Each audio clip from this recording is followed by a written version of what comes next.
a mais um episódio do Taking Cast. Eu sou a Sani Juazeiro, sou o Head aqui na Taking de Talent Acquisition e hoje nós estamos com uma convidada muito especial para falar desse tema muito especial. Ela é CIO na Pets, né, executiva de tecnologia, mas ela também é mãe, palestrante, escritora. Cláudia Marquesani, muito bem-vinda. Obrigada pelo convite. Vamos começar aqui numa pergunta bem legal e ela é bem instigante, ela é bem antiga no mundo corporativo. Hoje a gente vem falando muito dos viés de gênero, né?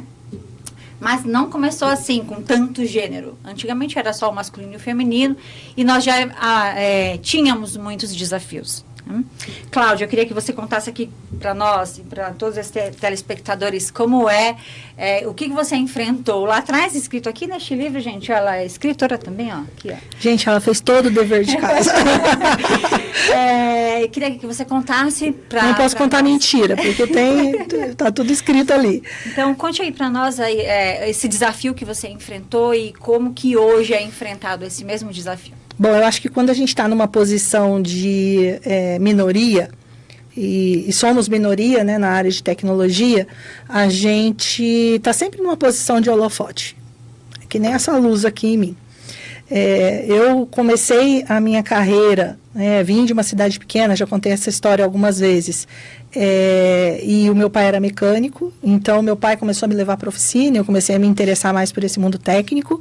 Dentro desse mundo técnico, eu comecei a fazer um colégio técnico de informática industrial, que na época era mecatrônica, né? Hoje mecatrônica, na época informática industrial. E o que aconteceu foi que na minha sala tinha 37 meninos e 3 meninas. E aí era um desafio o tempo todo. Pro bem e pro mal, né? Porque se eu pedisse uma balinha, vinha 37 balas na mesa. Mas se eu fosse bem na prova de matemática, era porque eu era mulher. Se eu fosse mal na prova de matemática, era porque eu era mulher. Então, sempre teve uma condição de julgamento muito grande.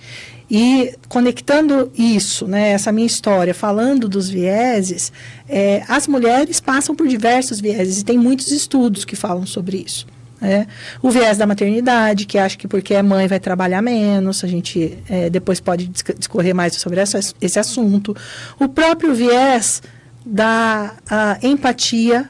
Então, é o viés que você tende a se conectar melhor com pessoas que são mais parecidas com você. Sim. É o viés da afinidade, que a gente chama. É muito engraçado que esses dias teve um evento que passou, um menino estava fazendo uma entrevista lá para a minha área, e ele saiu da entrevista, ele tinha entrevistado um colega para a posição, e ele falou assim: Cláudia, adorei o cara. Aí eu falei assim, mas por que você gostou do cara? Ele falou assim, porque ele sabe andar de moto. Eu falei, mas vocês vão correr um rally?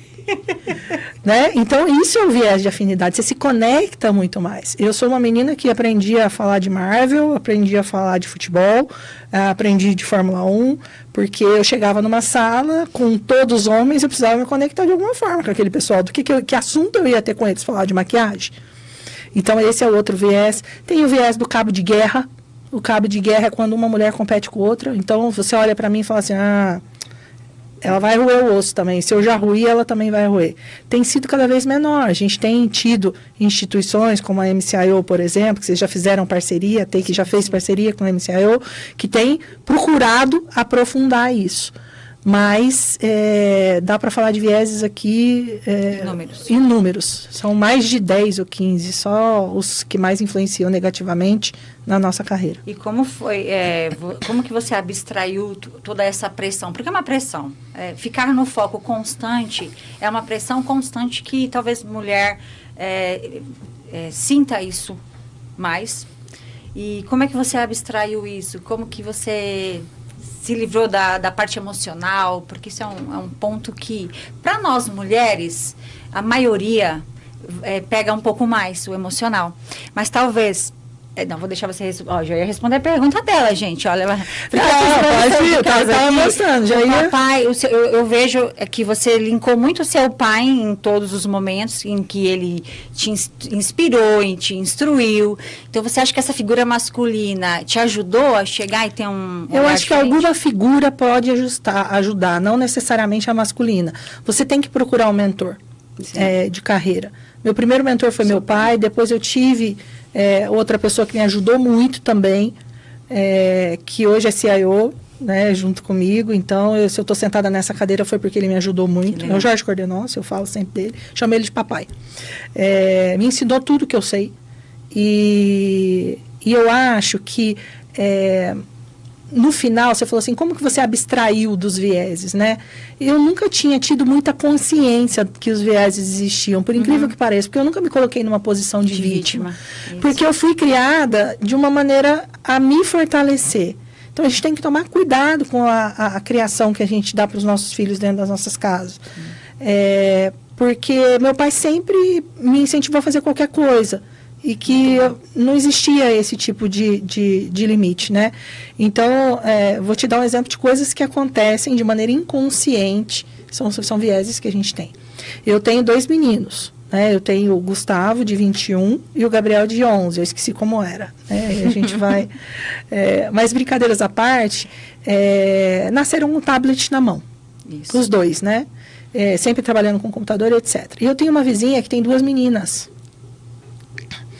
E olha como a gente impulsiona as nossas características pessoais de maneira diferente dentro da nossa própria casa.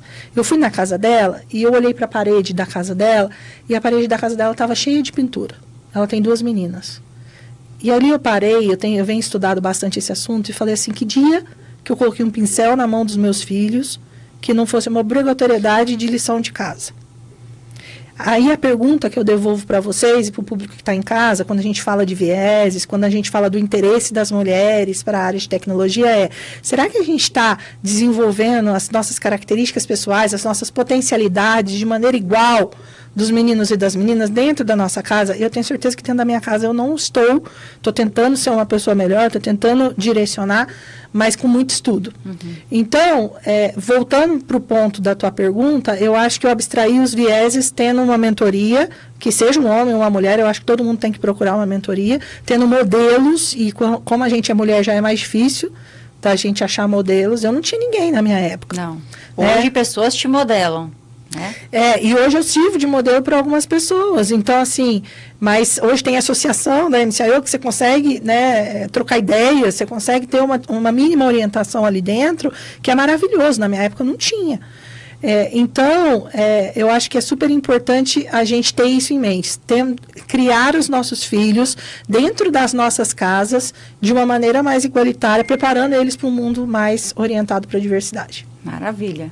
A falta de modelos influencia a entrada de número menor de mulheres no mercado de tecnologia? Eu acho que sim. É muito mais fácil você se espelhar em alguém e querer ser alguém quando crescer, quando você enxerga que tem uma pessoa naquela posição. Hoje em dia a gente tem muito mais modelos, né? Então, a gente tem a Cláudia lá da Intel, tem várias CIOs, a gente tem o próprio grupo das MCIOs com várias pessoas ali para serem modelos e que até oferecem mentoria ali dentro da própria associação. Mas a minha tese de mestrado, ela foi justamente esse estudo. Por que tem tão pouca mulher na área de tecnologia? Quais são os fatores que mais atrapalham, que mais influenciam ou ajudam as mulheres na área de tecnologia? E hoje nós somos 16% em faculdades de STEM. Que são as faculdades de ciência, matemática, tecnologia e etc. No mundo, 3%. Então, é muito pouca gente. Uma colega agora, recentemente, inclusive, ela acabou de lançar a TI de Salto, a Tatiane. E a Tatiane, ela trabalhou comigo muitos anos, ela tem um filho da idade do meu, filho dela acabou de se formar. Parabéns, Tati. E ela falou assim, Cláudia, eu fui olhar minha turma, tinha, 30 meninos e 5 meninas. Então, a gente ainda está muito distante. O fato é que menos mulheres escolhem a profissão de tecnologia porque não tem glamour, né, gente? Vamos combinar. A gente trabalha até tarde. Isso tem sido cada vez menos valorizado, mas ainda existe a posição de herói. Tem até um artigo do Gartner que fala sobre isso. A posição de herói do profissional de tecnologia. Então, o fato é que a gente trabalha muito. Então, a gente não impulsiona as qualidades, que foi o que eu falei anteriormente, de uma maneira igual dentro de casa. Então, não necessariamente eu influencio e tento incentivar as meninas a buscarem a tecnologia como os meninos. Na minha pesquisa saiu, por exemplo, se você estiver mexendo no computador e for uma criança menino, ele vai codar.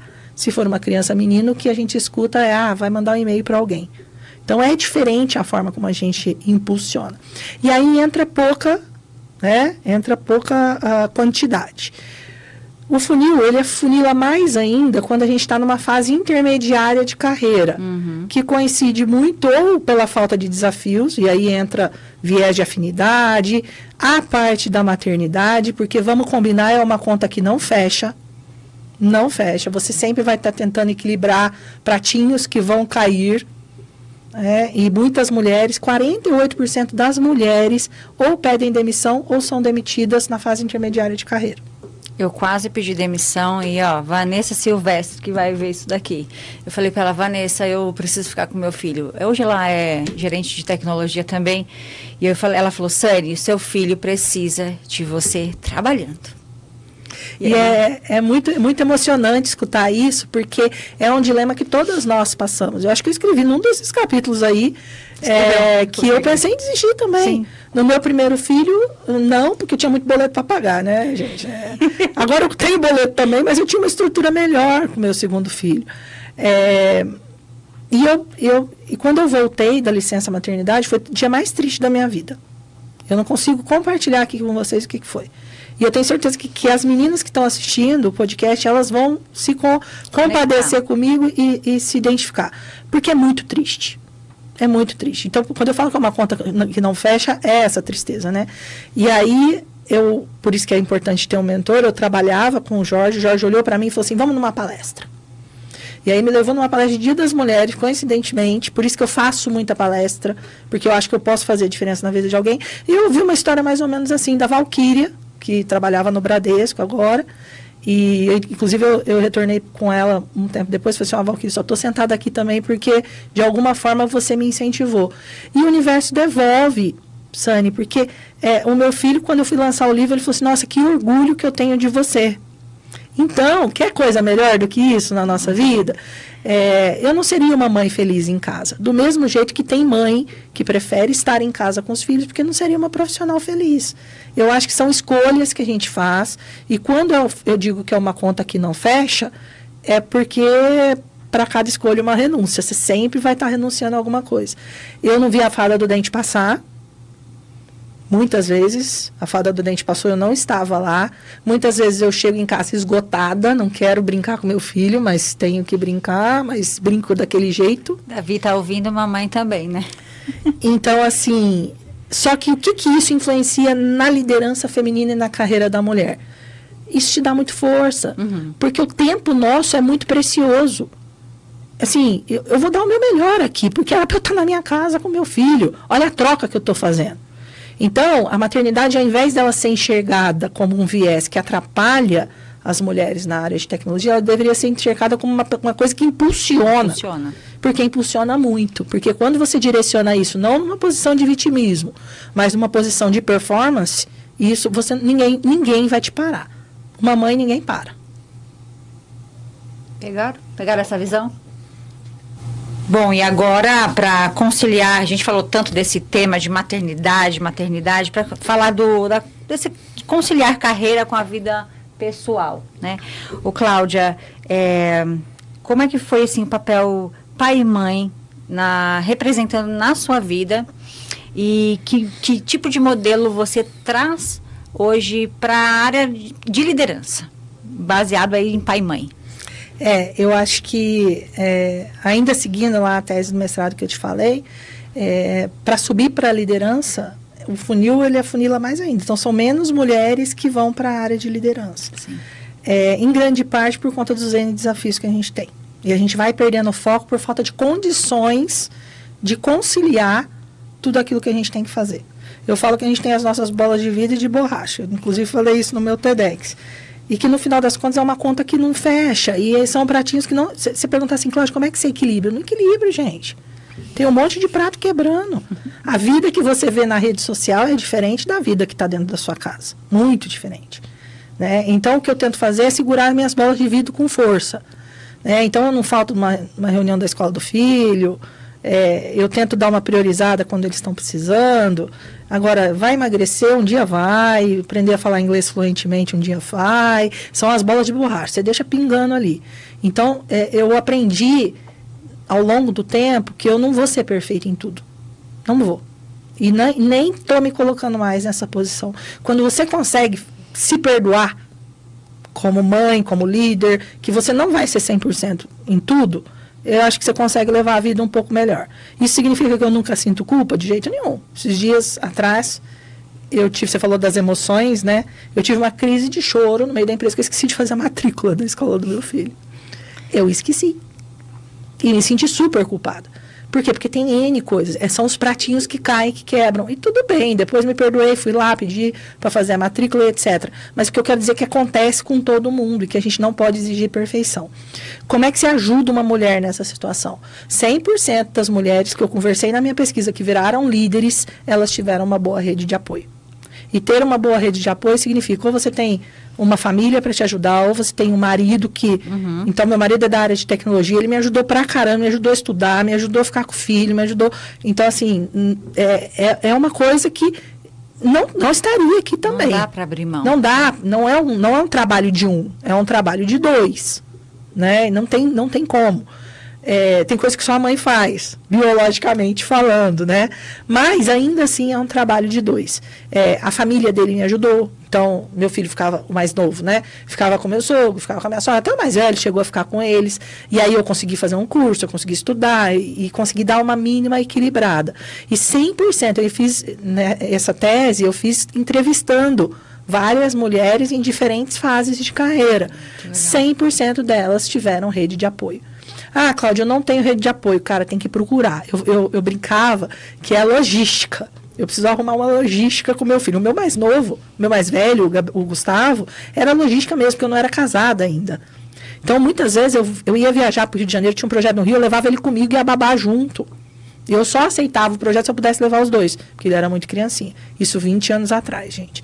Eu lembro do Gustavo brincando no elevador do hotel, preso no elevador do hotel, porque eu estava fazendo projeto. Então, não é um caminho liso. Não adianta a gente achar que vai ser feliz em tudo, vai ser feliz todos os dias, não vai se sentir culpada nunca. Não é. Mas a condição da rede de apoio, ela precisa existir e você precisa cavar isso, porque senão você não vai conseguir. Muito bom. Eu já aqui me vi, estou pensando numa rede de apoio. Tem que achar. Que seja paga a rede de apoio, né? Mas a gente precisa, porque não tem outro jeito. Olha, gente, até para as mulheres que estão acompanhando, né? Eu acho que foi nesse livro aqui que a Cláudia fala, né? Pensando na lista do supermercado, né? Pensando na lista do supermercado, pensando no projeto que tem que entregar, pensando no dia a dia. E isso faz parte da liderança. E eu quero trazer assim, Cláudia é uma pessoa normal. É o que a gente... Olha só onde ela chegou. Né? Só que é uma pessoa normal, como você que está assistindo a gente, que também está pensando na lista do mercado, pensando em o que você tem que fazer para priorizar. Se você está querendo entrar neste mundo de liderança feminina, aí é um ponto que eu vou trazer, e aí você vê se você concorda e faz uma melhorada, uma melhora nos itens. Eu penso assim, existem a liderança, a pessoa que nasce com a liderança nativa, que é da natureza dela, existe uma liderança. Onde ela for, ela puxa, ela resolve, ela vai, então ela é líder naturalmente. E existem aquelas que talvez seja grande parte e que não saibam como chegar lá, mas que existe a formação de um líder, né? Que se capacita para ser um líder. E o meu ponto que eu quero trazer aqui para a Cláudia mesmo sendo nativo ou desenvolvido, ele precisa estar em constante evolução? Qual que é a sua opinião sobre isso? Eu acho que quando a gente escolhe a área de tecnologia, a gente se preocupa muito com a parte técnica, com hard skills, etc. É importante, né? Mas não é só isso. Você tem que cuidar cada vez mais dos soft skills, né? Que a gente costuma dizer, que são as nossas habilidades interpessoais. É a forma como eu me autoconheço, é a forma como eu lido com meus sentimentos, é a forma como eu me comunico com as pessoas, me relaciono com as pessoas. Eu dou aula de soft skills, né, numa universidade, e eu gosto muito de falar disso com o público de tecnologia, porque às vezes a gente deixa isso meio de lado, meio esquecidinho. Na era da inteligência artificial, só vai restar a inteligência humana. Não vai ter nada mais que nos diferencie. né? Saber fazer as perguntas certas, saber aplicar a tecnologia de maneira correta. Então, assim, isso vai ser muito importante. Uma pessoa nasce líder, às vezes nasce, mas até o líder que nasce, ele precisa estudar. Então, aí a gente entra no conceito, né, do lifelong learning, que eu acho que é super importante, que é você estudar para a vida mesmo. Estudar soft, estudar hard skills, procurar evoluir, procurar se autoconhecer. Agora, eu costumo explicar isso para as pessoas que me perguntam de uma maneira muito simples. A liderança, ela não é glamour. É diferente do que as pessoas pensam. A liderança é doação. É doação, é você gostar de falar com a pessoa, é você estar ali para a pessoa, presente de coração mesmo. E nem sempre você está presente de coração, nem sempre você está num bom dia, nem sempre você está disponível. Eu brinco com o meu time, hoje eu vou desmarcar esse one-on-one aí que eu tenho, essa reunião individual, porque hoje eu não estou bem para falar com você. Se eu não estou bem para falar com você, imagina o que você vai escutar da minha boca. Porque quando a gente é um líder, para a pessoa, a gente é um só. Para nós, eles podem ser vários, mas para a pessoa, a gente é um só. E a gente é o assunto na mesa do jantar. Que assunto que você quer ser na mesa do jantar? Boa. O assunto daquela pessoa que é admirada, que é vista como modelo e que realmente está fazendo a diferença na carreira das pessoas, porque você só serve para isso como líder. Se você for ver, o líder não existe para outra coisa. É para orquestrar, é para facilitar, é para fazer diferença na vida das pessoas. Ou você quer ser a pessoa que o marido, a esposa, etc., fala mal na mesa do jantar? Uma pergunta para uma grande reflexão. O líder, normalmente, ele não vai estar no holofote. O holofote do líder é quando o seu liderado atingiu tudo aquilo que ele se propôs a fazer e o propósito dele. Então, o holofote do líder é basicamente esse. E ainda, falando sobre mulheres, liderança, existe ainda desigualdade salarial? Existe. Tem pesquisas que falam que as mulheres ganham 22%, quase 23% menos que os homens. E é interessante, né? Porque saiu uma pesquisa agora do LinkedIn, agora não, é de 2016, que as mulheres, para elas se candidatarem a uma determinada posição de emprego, elas precisam atender 100% dos requisitos. E os homens, só 60% e alguma coisa. E é interessante que um tempo atrás eu contratei um menino e uma menina, e a menina era maravilhosa. E eles foram se apresentar, você precisa ver a apresentação que o menino fez e a apresentação hipermodesta que as meninas fizeram, que a menina fez. E aí, a mulher já entra numa conversa pedindo desculpa. Vocês já perceberam isso? A mulher já entra assim, desculpa, vou dar minha opinião aqui. A gente foi criada para não competir.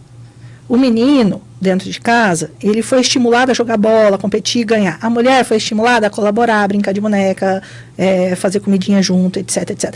Então, a gente foi criado dentro desse ambiente. Vocês percebem? É uma questão socioeconômica, política. É um assunto muito profundo para a gente dizer que é a culpa só dos homens ou a culpa só das mulheres. Então, é algo que a gente tem que prestar atenção no nosso dia a dia e na nossa rotina. O que cabe a nós? Cabe a nós saber o que merecemos, como merecemos e quando merecemos. Então, a gente tem que brigar por condições iguais, sempre que possível, saber pedir. Eu, por exemplo, fiquei numa posição de CIO interina há 2 anos e se não fosse um homem chegar para mim e me falar, Cláudia, você não vai pedir tua vaga? Eu não teria pedido.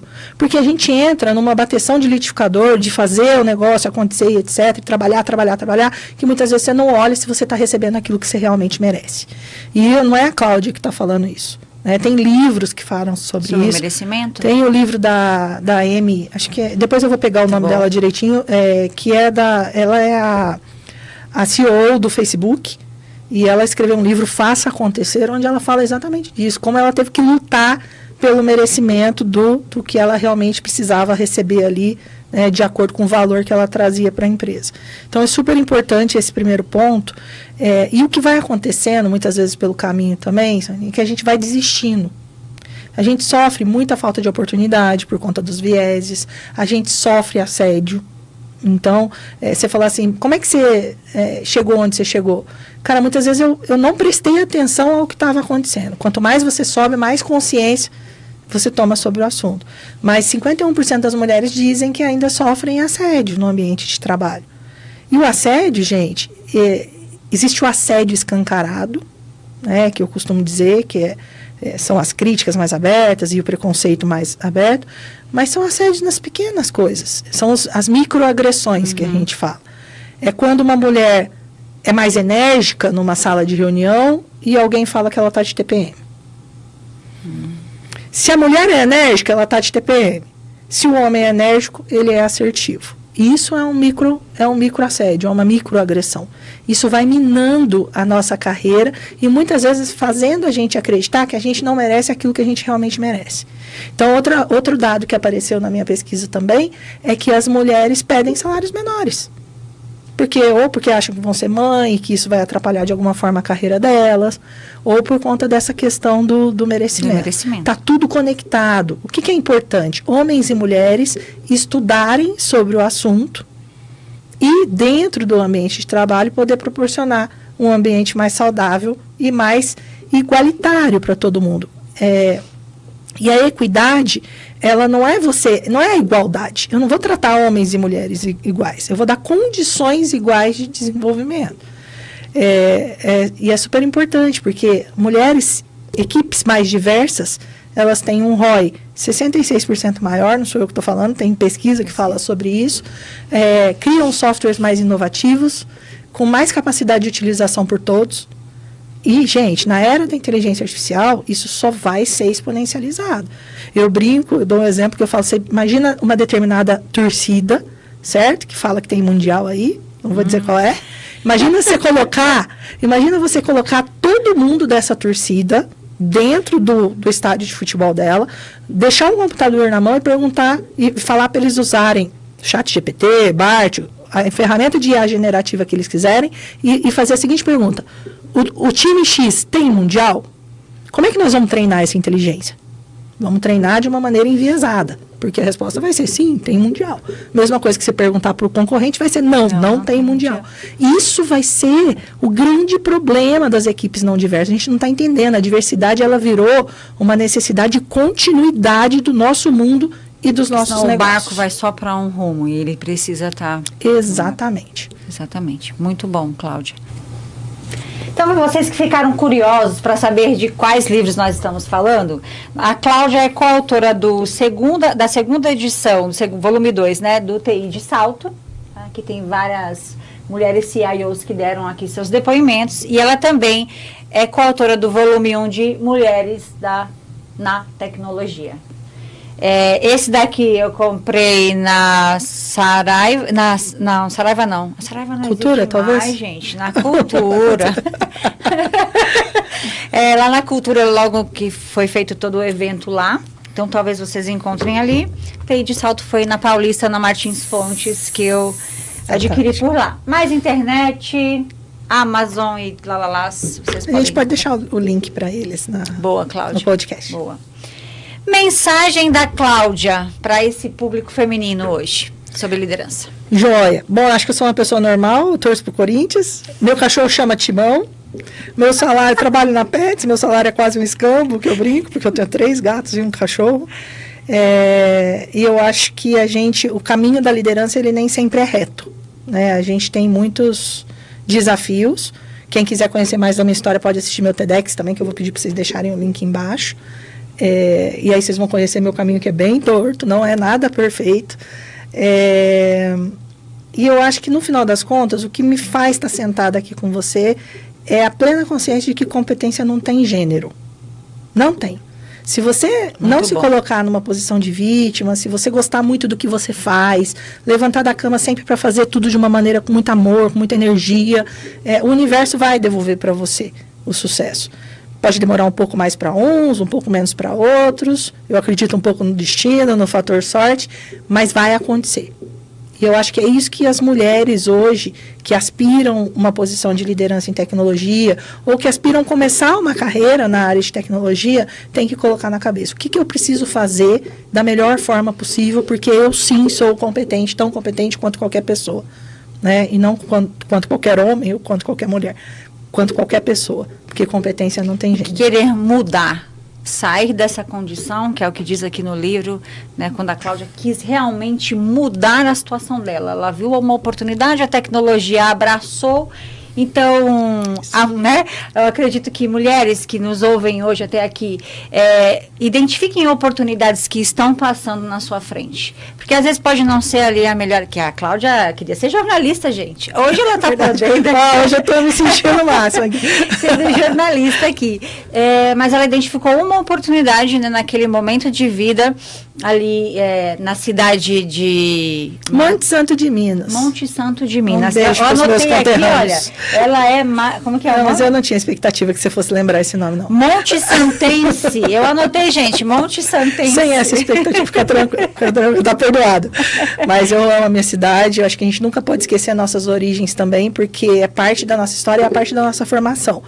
Então, é isso, respeita a tua história, projeta teu futuro, não se coloca numa posição de vítima. E, cara, a tecnologia é uma área abençoada, né? Muito tá aí para dar merecimento, oportunidade para todo mundo. Obrigada, Cláudia. Foi Obrigada um prazer pelo imenso convite. aqui nesse bate-papo. Obrigada, pessoal. Muito obrigada.